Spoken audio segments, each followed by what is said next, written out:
नमस्कार पुणेकर माझामध्ये आपले स्वागत आहे। भूजल सर्वेक्षण आणि विकास यंत्रणा, नेहरू युवा केंद्र आणि ग्रामीण तंत्रज्ञान संस्था यांच्या संयुक्त विद्यमाने कॅच द रेन आणि भूजल योजनेच्या अंतर्गत कॅच द रेन जनजागृती उपक्रम शिरूर तालुक्यातील नावरा सुंदरबन ग्रामीण तंत्रज्ञान संस्था येथे पार पडला। देश के नौजवान भारत को बचा सकता है खेती के जरिए, एक ही संदेश है।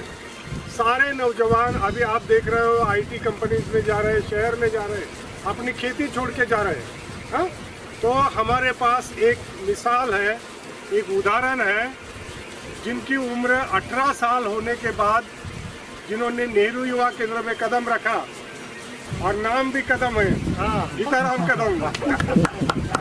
हाँ, नाम भी कदम है, नेहरू युवा केंद्र में कदम रखा और अपनी ग्रामीण तंत्रज्ञान संस्था का निर्माण किया। जो भी टेक्नोलॉजी है बनेगी कहाँ से? यहाँ से, जमीन से, है ना। क्योंकि धरती और पंच महाभूत जो है, इसके अलावा जमीन पर कुछ नहीं है। इंसान के जीवन में कुछ भी नहीं है, उसके साथ ही चलना पड़ेगा, वो शाश्वत है। वो देख के उन्होंने तंत्रज्ञान जो है, टेक्नोलॉजी है, गांव से शहर में जानी चाहिए, ये प्रयास उन्होंने किया। और 2001 में उन्होंने अपनी संस्था नेहरू युवा केंद्र को एफिलिएट की। ये बहुत बड़ी बात है। 20 साल कोई भी रिश्ता निभाता नहीं है। जो वॉलंटियर्स हमारे पास आते हैं 2 साल काम करेंगे, चले जाएंगे, लेकिन 20 साल डिपार्टमेंट के साथ रहना, इसलिए उनको जोरदार तालियों से बधाई दीजिए। इतना बड़ा काम कर रहे हैं और अपने खेती को समझिए। हम कहाँ जा रहे हैं? दूसरे के कारखाने में काम करने के लिए मजदूर, भले इंजीनियर हो लेकिन मालक के लिए मजदूर है। हाँ, लेकिन अपनी खेती ही इंडस्ट्री है, ये मानने वाले, ये सोच विचार लेके पूरे भारत में घूम रहे हैं। आज हमारे बीच में महिलाओं को पूरे भारत में या महाराष्ट्र में जिन्होंने उद्योजक का दर्जा दिया और उद्योजकता का प्रशिक्षण देते हैं, उषा पाटिल मैडम, निर्भय नारी प्रतिष्ठान की अध्यक्षा यहाँ पे उपस्थित है। पहली बार किसी स्टेट का हेड खेती में आ रहा है, वो भी युवाओं के लिए। तो आप सभी को हम धन्यवाद देना चाहेंगे कि इस तरह से बहुत अच्छी प्रोग्राम में सम्मिलित हुए हैं। जो इन्होंने बनाए हैं, मैं सिर्फ थोड़ी लाइनें बताऊंगा। इसको शाश्वत खेती कहते हैं। हमारे ऊपर ही, कहीं बाहर जाने की जरूरत नहीं, किसी के ऊपर निर्भर रहना नहीं है। तो मैं कदम साहब से बताऊंगा कि वो उन्होंने जो साइंटिफिक वे से कुछ खोज किया है उसके बारे में बताएं। उन्होंने बहुत सारे लोगों को चेंज किया है, उसका मैं एग्जांपल भी हूँ। उन्होंने बहुत सारे लोगों को चेंज किया है और उसमें उन्होंने हमेशा लोगों को आगे जाने के लिए प्रोत्साहित किया हुआ है। मैंने अभी तक कोई ऐसा ऑफिसर देखा नहीं। मेरा बहुत सारे IAS ऑफिसर, कलेक्टर, कमिश्नर, वो लोगों से मुलाकात होती रहती है। इवन मैं पॉलिटिकल लोगों के साथ में भी मिलता हूँ, लेकिन मैंने उनके अंदर कभी ऐसा देखा नहीं कि जो युवकों को आगे ला के उनके लिए कुछ काम करने के लिए मन में रखते हैं। वो तो रखते हैं पॉकेट में, मन में नहीं रखते। ये मन में रख के उसको स्प्रेड कर रहे हैं। तो वही उनमें से ही मैं आदर्श लेके वो टाइम में सोचा था कि मैं एक दिन खुद का अपना इंडस्ट्री बनाऊंगा, जो कि मैं हज़ारों लोगों को रोजगार दे सकूं। और हज़ारों लोगों को रोजगार देने का काम है एग्रीकल्चर में, वही मेरा एम था। इसीलिए मैंने 2000 में ग्रामीण तंत्रज्ञान संस्था ऐसा नाम चुना है। ग्रामीण तंत्रज्ञान, जो रूरल डेवलपमेंट करने के लिए जो एजुकेशनल चाहिए, टेक्निक चाहिए, वो सीखना जरूरी है। क्योंकि मेरे माँ पिताजी जो काम करते थे वो आज नहीं चलेगा, उसको चेंज होना जरूरी है। Otherwise they will not survive नहीं हो सकते। और वो सर्वाइव होने के लिए तुम्हारे पास जो टेक्नोलॉजी है उसको अडॉप्ट करना पड़ेगा, उसको अपडेट करना पड़ेगा, अपग्रेडेशन करना पड़ेगा और वो उसको खेती में लाना पड़ेगा। तो वही मैंने किया हुआ है यहाँ पे, दूसरा कुछ भी नहीं किया। मैंने स्टार्टिंग में क्या किया, स्कूल चालू किया। मेरे खुद के 3 स्कूल थे, जिसमें मैंने IBT, introduction to basic technology course सिखाता था मैं, SSC बोर्ड, उसका एग्ज़ाम लेता था। और मैं आपको सही बताऊं, लास्ट वीक में यहाँ पे ही एसएससी बोर्ड के उच्च माध्यमिक के प्रेसिडेंट आए थे, दिनकर जी पाटिल, और बाल भारती के डायरेक्टर, वो यहाँ पे आए थे। उन्होंने बोला आप जो काम कर रहे हो आप ये क्यों नहीं कर रहे हो कि हमारे तज्ञ कमेटी में आके हमारे सिलेबस में ऐड करो। तो वो अपना जो हम लोग जो अभी कर रहे हैं वो सिलेबस में भी ऐड कर रहे हैं, जो कि 6 to 10 के लिए कर रहे हैं, उसमें वो ऐड कर रहे हैं। तो वो चीज़ क्या है वो मैं बताना चाहता हूँ। ये विंड मिल जो आप दिख रहे हैं वो विंड मिल आपके जैसे युवकों ने बनाई हुई है, और उसमें 3 फार्मर भी हैं जिन्होंने विंड मिल बनाई। क्या बात है। 3 फार्मर को हमने ट्रेनिंग दिया, और टोटल 22 इंजीनियर्स को जो IIT पवई में पढ़ते हैं, जो कोल्हापुर में PhD, एक लेडी है वो रूरल डेवलपमेंट में PhD कर रही है, वो यहाँ पे आई थी जादव करके। ऐसे अलग अलग इंजीनियर्स अलग अलग डिस्ट्रिक्ट के 22 लड़कों को हमने ट्रेनिंग दिया विंड मिल बनाने का। और ये जो विंड मिल बना है उन्होंने बनाया हुआ है 2016 में। और ये विंड मिल का खासियत ऐसा है कि 2018 में चेन्नई में विंड मिल कॉन्फ्रेंस हुआ था। विंड मिल कॉन्फ्रेंस में गवर्नमेंट ने अरेंज किया था, वो निवे डिपार्टमेंट ने, और उसमें 42 कंट्रीज इन्वॉल्व थी। 42 कंट्रीज से लोग आए थे जिन्होंने विंड मिल में बहुत सारा काम किया था लास्ट 40 साल में। लेकिन उन्होंने एग्री किया कि ये टेक्नोलॉजी अभी तक हमने नहीं बनाई, तो ये टेक्नोलॉजी वर्ल्ड में फर्स्ट है, ऐसा गवर्नमेंट ने खुद बोला है। Why this is different? क्योंकि ये टेक्नोलॉजी में कहाँ पे इन्वर्टर नहीं है, कहाँ पे ट्रांसफार्मर नहीं है, कहाँ पे बैटरी नहीं है, और जो जनरेशन होता है वो डायरेक्ट यूज होता है। This is the technology. और उसमें हमने क्या किया कि जो विंड मिल है आप देख रहे हैं ऊपर, वो जो घूम रहा है ना, उसमें लाइट तैयार हो रही है, वो सेल्फ विंड के ऊपर हो रही है। अभी तक का जो विंड मिल है उसमें 2 प्रकार के हैं। उसमें कभी तो लाइट का रेफरेंस वोल्टेज देना पड़ता है तो वो घूमती है, कभी गियर बॉक्स से घुमाना पड़ता है तो घूमती है। हमने यहाँ पे 2 बोर बनाया, 2 bore. This is the 2 bore. एक बोर है और एक दूसरा रिचार्ज बोर है। देखो ये 160 फुट है और ये 45 फुट है। 45 फुट पे हमने क्या किया है, वहाँ पे खनिज का अलग लेवल है कि जो लेवल जाके बोर में मैच होगा। वाटर रिचार्ज भी हो रहा है। रिचार्ज हो रहा है। अरे वाह। This is the water recharge. अभी देखो ये पानी जा रहा है ना, इसमें वाटर रिचार्ज हो रहा है, कंटिन्यू रिचार्ज। और इसका सबसे इम्पोर्टेंट क्या है बताता हूँ आपको। जब मैं 160 फुट से बोर का पानी निकाल रहा हूँ तो इसमें जो TDS है, समझो स्टार्टिंग में जो TDS है वो अभी निकल रहा है, और इसमें से मैं रिचार्ज कर रहा हूँ बोर को, वो वापस उसमें जा रहा है। तो यहाँ पे सब जो पानी आ रहा है विदाउट TDS प्यूरिफाई। इसका TDS चेक करोगे आप तो 60-65 है, कितना कम TDS है। This is the technology. और अभी तक जग में मेरे ख्याल से ऐसा कोई टेक्नोलॉजी नहीं है जो हमने बनाया। और इसका पानी इसका TDS अगर ज़्यादा है, अभी ज़्यादा रिचार्ज होने के बाद क्या होता है, जमीन में से वो वापिस निकल के पूरा फिल्टर होके जाता है इसके अंदर, और फिर ऊपर आता है। इसके अंदर भी पानी जा रहा है। नहीं ये बोर है ना, 45 फीट का बोर है दूसरा। रिचार्ज ना ऑटोमेटिक वाटर ऊपर निकल जाता है, जमीन फिल्टर करती है उसको और फिर उधर आ रहा है। समझ गया? क्या ऐसा यहाँ से ऐसा कनेक्शन नहीं दिया हुआ है। जो खनिज है जिसको आप लोग बोलते हैं खरीद, आपको मालूम है खरीद करके खनिज रहता है। जो खनिज में पानी तुम्हारा यहाँ से वहाँ जाता है, तो हमने जो बोर लिया दूसरा बोर वो खनिज भी लिया है, तो वो क्या होता है वहाँ से फिल्टर होके इसमें जाता है, क्योंकि ये आज आप देखोगे तो इसका जो लेवल है वो 30 फुट पे पानी है। Because of maintaining, because of water level maintaining, इसका लेवल भी आज 30 फुट है। घर को पछना को स्वच्छ भी रही, स्वच्छ भी रही। ये हो गया यहाँ का। फिर हमने कैच द रेन के लिए क्या किया, देखो यहाँ से जो कुछ भी जॉब बना हमने, देखो स्लोप में लैंड है, ओके स्लोप में, तो आप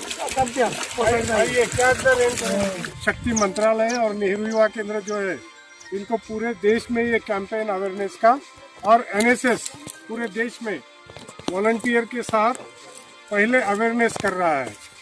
एक तो है बारिश का पानी जो आएगा वो अपनी संपत्ति है, इसमें पैसा लगेगा बारिश के पानी में, फ्री में दे रहा है। हाँ? फ्री में जो पानी आता है हम 1% पानी बचाते हैं या अपने आप जमीन में जाता है, 90% पानी बह जाता है। हाँ? तो जमीन का पानी ऊपर लाने का एक ही तरीका है, हर व्यक्ति अपना पानी जितना पिएगा शरीर के लिए वो कम से कम 25 लीटर कम से कम, तो उसकी जिम्मेदारी है हर दिन 25 लीटर जमीन में देने की। ये हम संदेश दे रहे हैं। फैमिली 100 लीटर पानी खर्चा करेगा तो फैमिली का काम है जमीन में 100 लीटर देने का।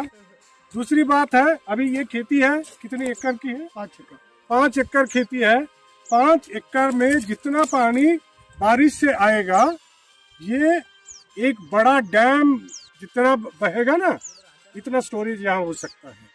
तो ये आइडिया है, हर किसान ने अपना खेत का पानी खेत में, अपने खेत का पानी दूसरे के खेत में मत जाने दो, तब आप रिच बनोगे वाटर का। ये कंसेप्ट है। उसके साथ साथ घर के छत पे पड़ने वाला पानी, अभी उन्होंने जो वो फार्मर शेड बनाया है उधर से जो पानी बहेगा बारिश का वो उधर ही नीचे जमीन में लाने का काम है। इसका मतलब घर का पानी घर में, खेत का पानी खेत में और गांव का पानी गांव में। गांव का जो दायरा है, आपण ज्याला शिव म्हणतो, तुमच्या शिवेच्या आत पडणारं पाणी बाहेर गेलंच नाही पाहिजे तर ते गाव श्रीमंत बनेल आणि ही आपली प्रॉपर्टी आहे। सरकारवर न अवलंबून राहता शेतकऱ्यांनी या अभियानात सहभागी व्हावं हा याच्यातला मोठा उद्देश आहे। त्याच्यासाठीची तयारी, पाऊस कधी पडणार आहे? जून मध्ये। आता महिना कुठला आहे? फेब्रुवारी। तर त्यांनी जानेवारी पासून ही तयारी केली, याला प्रिपेअर्डनेस ऑफ कॅच द रेन असं म्हणतात। टेक्नॉलॉजिकली त्यांनी केलं, ती कसं केलं ते गीताराम कदम सांगतील। ये हम लोगों ने क्या किया कि जो ये सब लैंड है उसको एक स्लोप दिया हुआ है, जो कुछ भी पानी आएगा खेत से वो सब यहाँ पे आना चाहिए, इसलिए हमने एक कॉर्नर में बनाया इसको। ऐसे ही देखो आप सब लैंड का देखेंगे तो स्लोप पे सब एक जगह पे है। दूसरा हमने ऐसा किया हुआ है कि जो ये है हमने एक पार्टीशन बनाया हुआ है ऐसा, तो उसमें क्या होता है समझो वहाँ से पानी आ गया, वहाँ पे पत्थर हम लोग रख रहे हैं, अभी देखो उधर पत्थर डाल रहे हैं। हम लोग पत्थर रख के क्या करेंगे, जो पानी आएगा उसके साथ में धूप भी आती है, सॉइल भी आता है, वो सॉइल टैंक में नहीं जाना चाहिए, वो सॉइल ऊपर ही रहना चाहिए। इसीलिए हमने 2 कंपार्टमेंट बनाए हैं।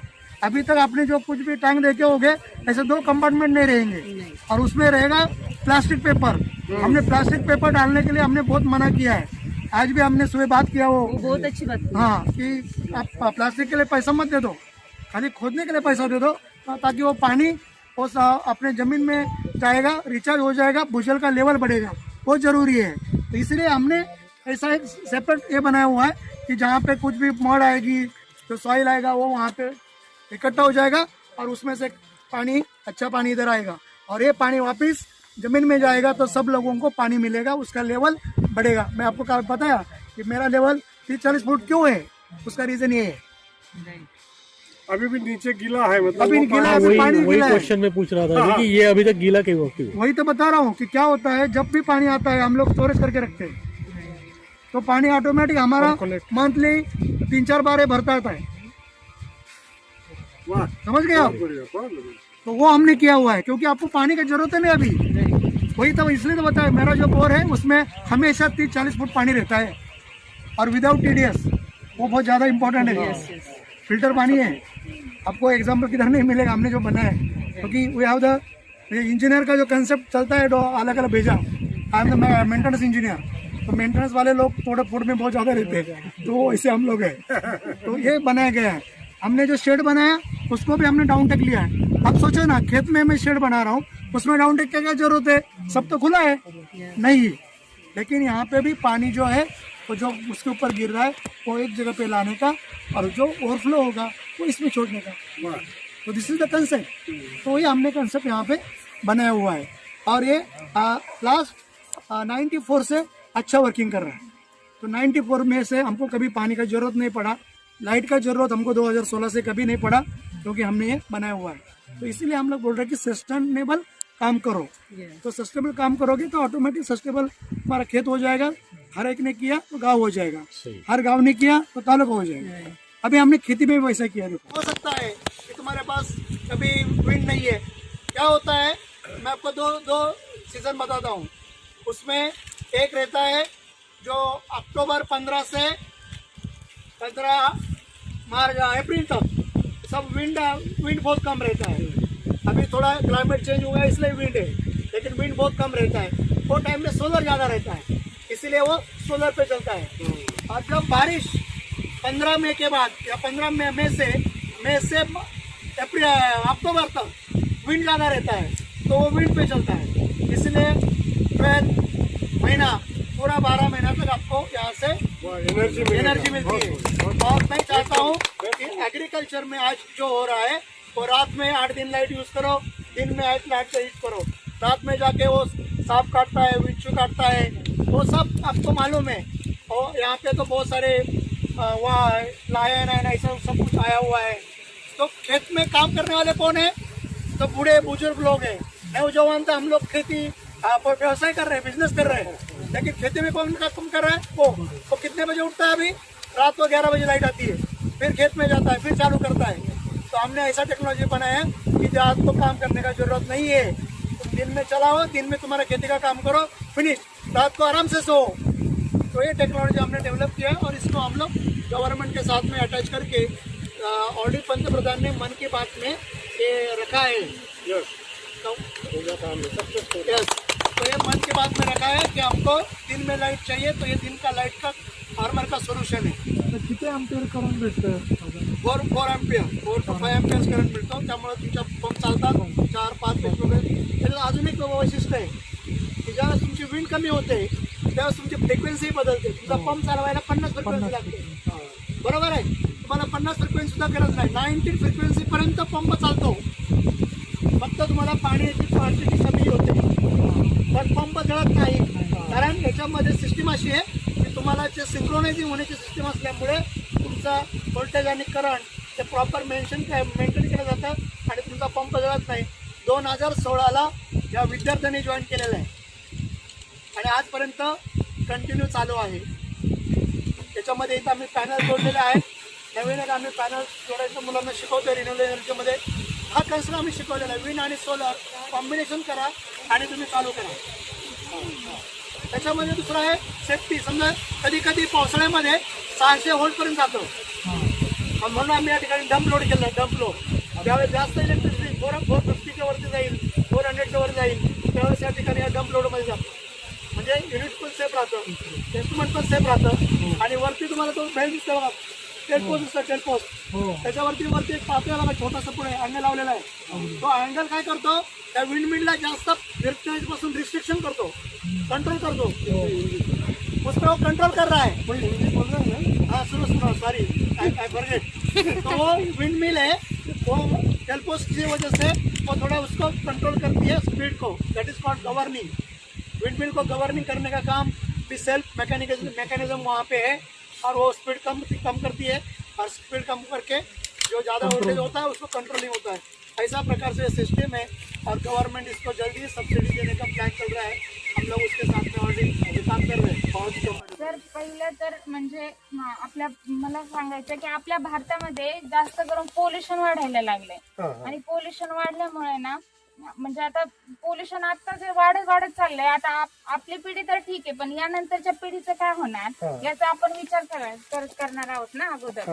मग जेव्हा म्हणजे आम्हाला तर हा कोर्स आहे शिकण्याला, मग आपणही म्हणजे आपण हे केलं पाहिजे ना, युवा आहोत आपण पुढच्या आता जे लोकांना आहे ते समजून दिलं पाहिजे की म्हणजे आपल्या भारतात पोल्युशन वाढण्यासाठी परत हे नॉन रिन्युएबल एनर्जी आहे ती संपत चालली ना, मग आणि पेट्रोल डिझेलचे दर पण वाढत आहेत, त्यामुळे म्हणजे पेट्रोल डिझेलचे दर वाढले तर गरिबांनी खायचं कसं?